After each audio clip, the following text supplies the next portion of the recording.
estou eu para falar sobre a minha coluna. Inclusive, já vou começar falando sobre isso. Essa foto aqui que eu coloquei foi em 2016, quando eu já tinha as crises da minha coluna e eu perdi completamente o movimento das minhas pernas e eu fiquei sem andar.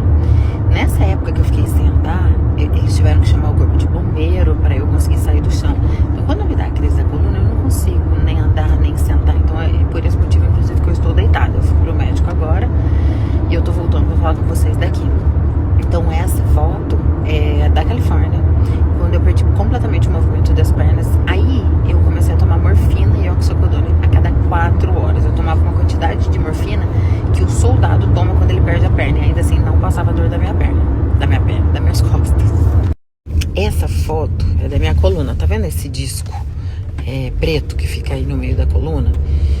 Foi um disco que apodreceu. Por quê? Há uns 10 anos atrás, eu dei um pico de trabalho onde eu dormia muito pouco. Durante muito tempo, um longo período da minha vida, eu dormi 2, 3 horas por noite apenas. Porque eu trabalhava muito, estudava muito, virava muito à noite. Não me arrependo do que eu fiz, porque se eu não tivesse feito o que eu fiz, eu não teria chegado até aqui, mas essas são as consequências, né? Não é legal, a gente não pode não dormir bem. O dormir, ele é necessário para a vida. E aí, esse líquido que hidrata as costas, o meu secou e apodreceu esse disco. Lógico que junto a isso tem outras coisas. Eu ficava muito sentada na mesma posição, que na época eu fazia muitos atendimentos, estudava muito, então eu ficava muito sentada na mesma posição, que também é péssimo. E aí tudo foi agravando. E aí eu tive que fazer uma cirurgia de emergência, porque começou a ficar ruim cada dia mais. Eu tinha dificuldade de andar, aí eu andava corcunda, aí às vezes eu não conseguia andar. Aí teve uma hora que eu comecei a andar de 4, literalmente. E aí chegou um belo dia que eu fui ao banheiro e falhou assim completamente minha perna, caí no chão. E eu já não dava mais, porque você perde o movimento ali das pernas completamente. E eu fiquei 6 meses de cama. Eu me recuperei muito rápido. Meu antes e depois foi um antes e depois surreal de rápido, porque na época eu morava na Califórnia e eu sou amiga do Anderson Silva, da família dele, da esposa, da Kaori, da filha, enfim, toda a família, inclusive, que eu tô morrendo de saudade deles. E a esposa dele era muito minha amiga, ela me emprestou o fisioterapeuta dele, que fez a recuperação dele pra luta. Então foi o mesmo que fez a minha recuperação, que ele é um fisioterapeuta incrível, o Guto. E graças ao Guto eu voltei mais rápido aos movimentos e a tudo. Já estou em casa, estou deitada na cama, mas já estou em casa. Aí, voltando ao que eu tava falando, tô colocando aqui as fotos do meu antes e depois. Olha como eu tava sem músculo. Quando eu falo emprestou o fisioterapeuta, emprestou eu pagando, tá, gente? Sou cara de pau, não. Pegar as coisas dos outros e não pagar. Disponibilizou para eu poder contratar, nesse sentido. E aí, olha, eu fiquei na cama tanto tempo que definhou minha perna. Você foi perdendo, sabe, assim, os músculos. E aí você vai perdendo a força e vai ficando mais difícil de andar. Quanto mais tempo na cama, mais difícil. Então a minha perna ficou fina, eu fiquei, muito magra. Eu já sou magra. Já fiquei muito magra, perdi músculo e a gente fez essa recuperação, foi muito legal. Enfim, desde então a minha vida, ela é normal, eu tenho toda uma saúde normal, faço de tudo. Porém, existem poucos períodos onde eu tenho crise. E eu estou em um deles. Só que não é normal, faz muito tempo que eu não deveria ter essa crise desse jeito, até mesmo porque eu sou operada. Bom, dito tudo isso, explicando a origem da minha dor na coluna, eu não cheguei no agora, mas era importante explicar tudo isso para vocês entenderem que não é do nada. O salto, né? Apesar, obviamente, de eu não estar andando, se eu tô na cadeira de roda, quando eu tô andando. Então, o salto, ele tá ali na foto de fantasia, né? Tipo, de bonitinho. Que muitas pessoas falam, nossa, mas tá com dor na coluna, com esse salto desse tamanho? Não, eu não tava andando. Porém, por incrível que pareça, quando eu estou de salto, quando eu estou em crise, a única maneira que eu consigo andar é de salto. Porque esse nervo que tem atrás da perna da gente, o meu é encurtado. E aí, quando ele tá inflamado, ele puxa. Então eu ando corcunda, por isso que eu não consigo andar, tipo, eu me abaixo, assim, eu não consigo ficar reta. A hora que eu levanto, dá uma pinçada assim nas minhas costas violenta e eu me agacho e fico corcunda. Só que quando eu estou de salto alto, eu consigo ficar um pouco mais em pé e forçar a minha postura, ficar ficar com o quadril encaixado. Então eu consigo ficar mais com o quadril encaixado quando eu tô de salto, por isso é melhor. Então mesmo sendo alto, é muito melhor que eu esteja de salto alto do que de tênis, porque daí de tênis eu tenho que me esforçar mais ainda e não é possível. Mas aqui, eu não tava andando, eu tava sentada, mas falando sobre o texto, né, que eu vi muitas psicólogas, na verdade, a galera que estuda psicologia, constelação, entendeu e adorou o texto porque entendeu a profundidade emocional dele. Mas a grosso modo, nem todo mundo entendeu o texto, porque de fato é um texto muito profundo e que eu demorei um tanto para entender e aceitar essa minha segunda rescindível de dor nas costas, né? Porque não faz sentido, uma vez que eu sou operada, não era pra estar nesse nível de dor. Põe de novo, não?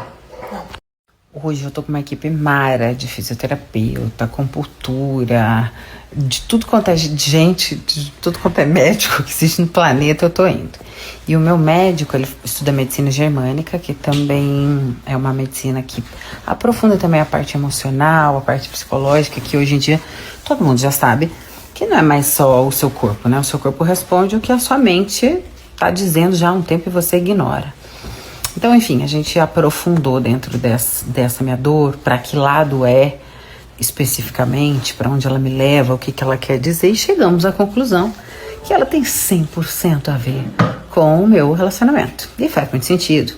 O meu lado masculino sempre foi muito presente e eu gosto, é isso que eu disse no texto, sempre gostei de ser o homem, o velho rico da minha lancha. Eu mesmo sou o velho rico da minha lancha. Sempre gostei disso, brincava, falava sobre isso.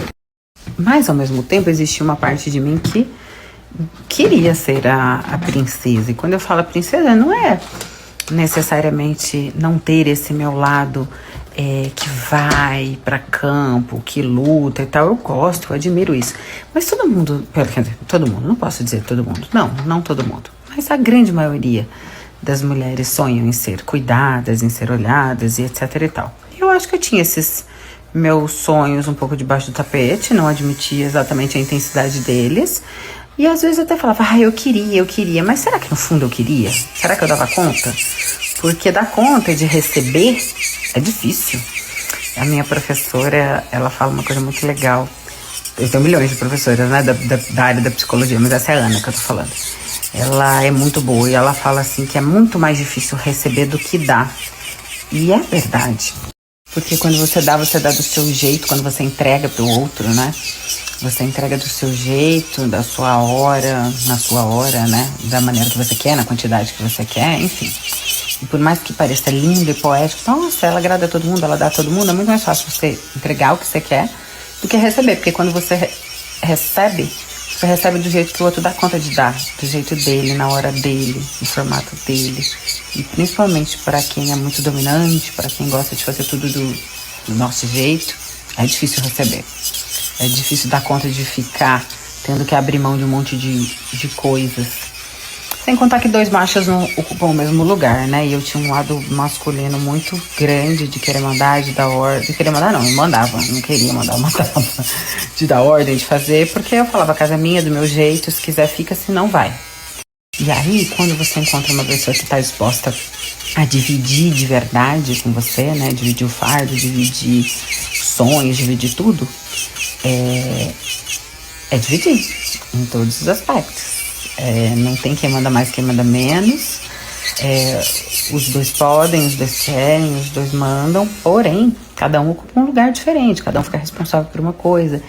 E eu acho que eu estou ocupando um lugar que eu sempre quis, que foi esse lado feminino. Eu amo cuidar da casa, amo colocar uma mesa, fazer essas coisas de menina, sabe? Tipo Natal, quem me acompanha sabe. Amo decorar a casa de Natal, colocar essas coisas todas, botar uma mesa como ninguém. Adoro cozinhar, enfim, adoro. Mas era isso tudo com um outro lado também de empresária, de arregaçar manga, de ir pro campo, enfim, é extremamente cansativo. E agora acho que eu tenho mais tempo pra me dedicar pra esse outro lado. Contei não, gente, cheguei, ainda tá arrumando minha mala de viagem aqui no quarto. E aí ela tá ali com sabonetes de banho da Sofia na mão, de espuma, né, de banho. Porque é isso, viagem, só compro coisa pra Sofia, né? Voltei com 2 malas de brinquedo. comprei nada pra mim, só pra ela. E aí a Indra, quando é que a gente vai morar pra lá pra eu falar hello e sorry, né? Que é a comunicação que é possível. Eu ia falar sorry, hello. Vai falar isso, só sei isso. Que loucura. É isso, é sobre.